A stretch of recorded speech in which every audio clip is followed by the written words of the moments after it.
Welcome viewers और दोस्तों, सबसे पहले ये डिस्क्लेमर है। और दोस्तों, बात करने जा रहे हैं हम विकास मल्टी कॉर्प के बारे में। मेरे पास व्हाट्सएप ग्रुप में भी कमेंट आ रहे थे और कह सकते हो यूट्यूब में भी कमेंट आ रहे थे, तो मैं मोस्टली आजकल वीडियो जो कमेंट आ रहे हैं उनमें ही बना रहा हूँ।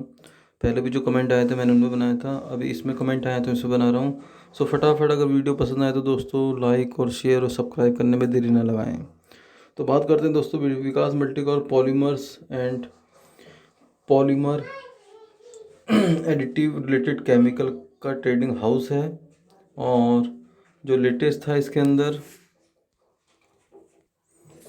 अनाउंसमेंट के अकॉर्डिंग ये अभी हेल्थ केयर सेक्टर के अंदर एंट्री कर रहे हैं, जिसमें कि ये एडविक लैब्स है उसको एक्वायर करने की बात की गई है। सो तब से ये बहुत चर्चा में आ चुका है। और बात करें प्राइज एक्शन की तो दोस्तों इसमें 2 बार अपर सर्किट लग चुका है। और मैंने इसका लेवल ही बताया था कि 3.5 या 3.5 से थोड़ा नीचे मिले तो आप एवरेज करना चाहिए उस लेवल पे।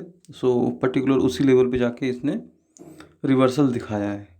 हाउएवर लास्ट ट्रेडिंग सेशन के अंदर इसके अंदर कह सकते हो एकदम से एक गिरावट आई थी, फिर दोबारा से अपर सर्किट लग गया। तो वो रीज़न भी बताऊंगा दोस्तों क्या रीज़न था।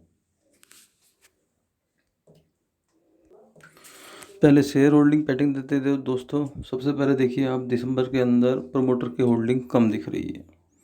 हाउएवर इन्होंने अनाउंसमेंट भी करा था कि हम प्रमोटर की स्टेक बेच के जो डेब्ट है उसको रिड्यूस करेंगे, तो मे बी ये उसका एक पार्ट हो सकता है। वहीं बात करें वीकली वॉल्यूम की दोस्तों, सो लास्ट ट्रेडिंग सेशन के अंदर कह सकते हो वीक में सबसे हाई वॉल्यूम जनरेट हुआ है दोस्तों। 9,22,82,949 ये कह सकते हो इतना वॉल्यूम्स ट्रेड हुआ है। सो कह सकते हो पूरे वीक में सबसे हाई है, 9 करोड़ पार हो गया। और जिसमें कि लगभग 3.5 करोड़ की दोस्तों डिलीवरी उठी है, पर्टिकुलर कल के ट्रेडिंग सेशन में। हाँ यार, चार्ट में अभी तक ये डाउन ट्रेंड में ही दिख रहा है दोस्तों, बट इसके अंदर तेजी आने के 2-3 बड़े कारण हैं, वो मैं आप लोगों के साथ शेयर करता हूँ, फिर कंक्लूड कर लेंगे बात को। और जो कल से पहले दोस्तों इसके अंदर अपर सर्किट लगा था, पहला अपर सर्किट कह सकते हो, सो उसके पीछे ये था कि उसके अंदर ब्लॉक डील वगैरह लगातार होती है दोस्तों। पैनी शेयर है, रिस्की शेयर होता है, ये ध्यान रखिए। और अपने फाइनेंशियल एडवाइजर से डिस्कस करने के बाद ही कोई डिसीजन लीजिएगा दोस्तों। मेरा सिर्फ और सिर्फ एक एजुकेशनल चैनल है।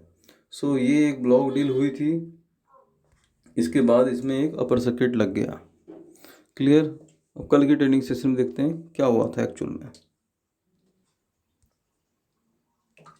और देखिए दोस्तों, कल की ट्रेडिंग सेशन के अंदर 4 फरवरी का है, कितनी सारी बल्क डील हुई हैं।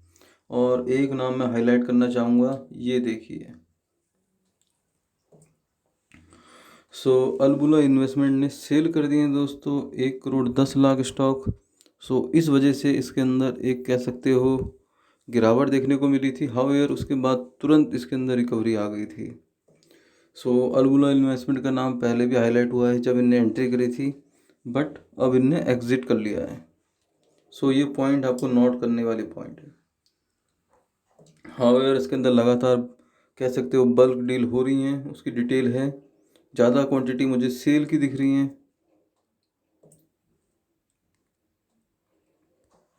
और टेक्निकल भी अभी दोस्तों डाउन ट्रेंड है। डाउन ट्रेंड मीन्स आपको मैं एक छोटा सा ट्रिक समझा देता हूँ। जब ट्रेंड रिवर्सल होता है तो कैसे होता है, ये नीचे RSI लेवल है दोस्तों जो 29 दिख रहा है, और ये ऊपर इसका जो प्राइस एक्शन है वो है।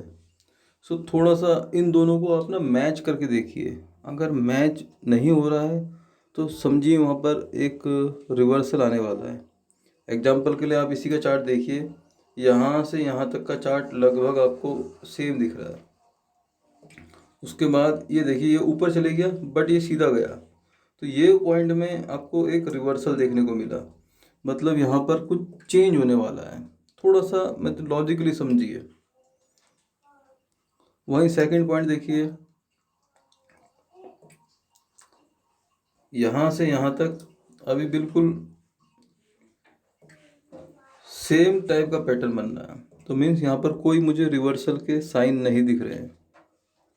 हाउएवर ये वाला पॉइंट ऑलरेडी इस वाले रिवर्सल में कवर हो गया है, तो हम यहाँ से काउंट कर लेते हैं। ये देखिए, सो जब तक इन दोनों के बीच में थोड़ा सा हमें उलट फेर नहीं देखने को मिले तब तक हम कह सकते हैं कि इसके अंदर जो रिवर्सल है या चेंज आने वाला है वो अभी नहीं आएगा।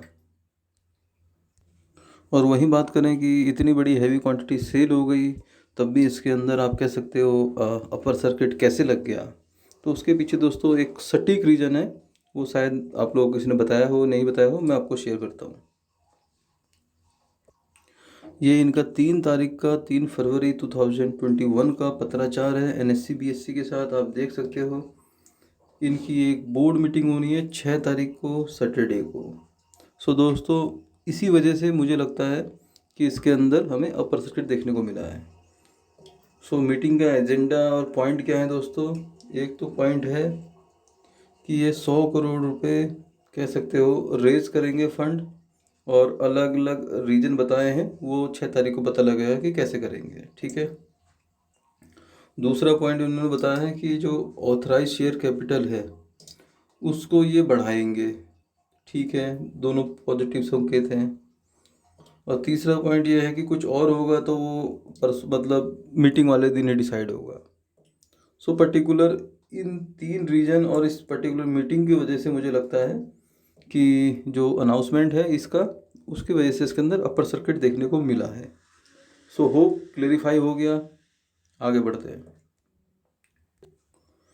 सो दोस्तों इसके अंदर जब तेज़ी जिसे कहते हैं अच्छी खासी तेज़ी आएगी, तो मुझे लगता है वो जब तक ये लेवल नहीं तोड़ता है 5 रुपये कह सकते हो 30 या 35 पैसे का, तब तक हमें कह सकते हो सतर्क रहना पड़ेगा, क्योंकि फिर एक डाउन ट्रेंड शुरू हो सकता है इसके अंदर। ठीक है, तो मैंने आपको बता दिया आगे का लेवल, जब तक ये 5 रुपये 30 पैसे पार नहीं करेगा तब तक कहना उचित नहीं होगा कि इसके अंदर तेज़ी आएगी और लगातार आएगी। क्लियर है दोस्तों? अब डाउन ट्रेंड की बात करते हैं। डाउन ट्रेंड में पहले बता चुका हूँ, जब भी ये 3.50 या उससे थोड़ा बहुत नीचे, उससे थोड़ा बहुत नीचे मिले तो वहाँ पर आप एवरेज कर सकते हैं, क्योंकि बहुत लोग 20 रुपये या जो भी अगस्त में इसने तेज़ी दिखाई थी 21 रुपये का हाई लगाया था, तो तब से फंसे हुए हैं इसमें। हाउएवर मैं तो 5 रुपये का जब ये प्राइस था तब इसे वीडियो बनाया था, लेकिन मेरे पास जो कमेंट आ रहे हैं लगातार, कोई कह रहा है मैंने 16 में लिया है, कोई कह रहा है 12 में लिया है, कोई कह रहा है मीन्स कह सकते हो अच्छे खासे लेवल में फंसे हुए हैं। तो दोस्तों 3.50 रुपये से का लेवल कह सकते हो, या उससे थोड़ा सा नीचे एवरेज करने का लेवल है जो मुझे दिख रहा है as per the chart. But जहाँ ये 2 रुपये 96 पैसे मान के चलिए 3 रुपये से अगर नीचे आ रहा है, तो दोस्तों फिर इसके अंदर भारी गिरावट आने की संभावना है। सो मैं डराना नहीं चाह रहा, मैं जो एक्चुअली वो बताना चाह रहा हूँ दोस्तों आप लोगों को, मीन्स पिक्चर क्लियर रहे कि करना क्या है। क्योंकि दोस्तों मैं बाय और सेल के लिए कभी रिकमेंड नहीं करता हूँ, मैं आपको लेकिन पूरा बताता हूँ एजुकेशन बेस, नॉलेज बेस, जो आपको डिसीजन लेने में हेल्प हो। ठीक है, तो आपको समझ में आ गया होगा कि कब इसके अंदर तेज़ी आएगी अच्छी खासी, और कब एवरेज करना है, और कब इससे बाहर आ जाना दोस्तों बिना सोचे समझे। सो बात को कंक्लूड करता हूँ। जो ये FMCG और हेल्थ केयर में आ रहे हैं दोस्तों, तो उस सेक्टर में अगर जो इन्होंने अनाउंसमेंट करा है उस पर खरे उतरते हैं, खरे मीन्स 50% या 60% भी आउटपुट दिखा देते हैं हमें नेक्स्ट 2 या 3 क्वार्टर में। इमीडिएट तो कुछ नहीं दिखेगा। ये जो 4th क्वार्टर है फाइनेंशियल ईयर का, तो उसमें तो मुझे दिखता है कि आउटपुट निगेटिव ही आना है, फिर गिरावट आ सकती है। बट 3 क्वार्टर एटलीस्ट, उसके बाद ही मुझे कुछ समझ में आएगा, या किसी को भी समझ में आएगा कि ये क्या करना चाह रहे हैं, जो इनने बोला था वो उस पर खरे उतर रहे हैं या नहीं। क्योंकि कोई छोटे स्टॉक के अंदर गेम बहुत जल्दी हो जाते हैं, तो आपको सचेत रहना है। सो छोटे स्टॉक में पैसा भी बहुत कम लगाना है, मैं बता चुका हूँ ऑलरेडी बार बार। और एटलीस्ट ऐसे स्टॉक को 9 से 12 महीने का टाइम देना पड़ता है दोस्तों। अगर आप पेनी शेयर में इन्वेस्ट कर रहे हैं सो छोटी क्वांटिटी में करिए, और कम से कम 9 से 12 महीने का टाइम फ्रेम लेके चलिए। सो होप मैंने क्लियर बता दिया A to Z, आप लोगों को समझ में आ गया होगा। अगर थोड़ा सा भी बात समझ में आए और बताया कि जो बताया है मैंने वो बिल्कुल एक सटीक तौर पे बताया है, तो वीडियो को लाइक, चैनल को सब्सक्राइब और शेयर जरूर करिए। वीडियो थोड़ा लंबा है उसके लिए सॉरी। मिलते हैं नेक्स्ट वीडियो में। Bye bye.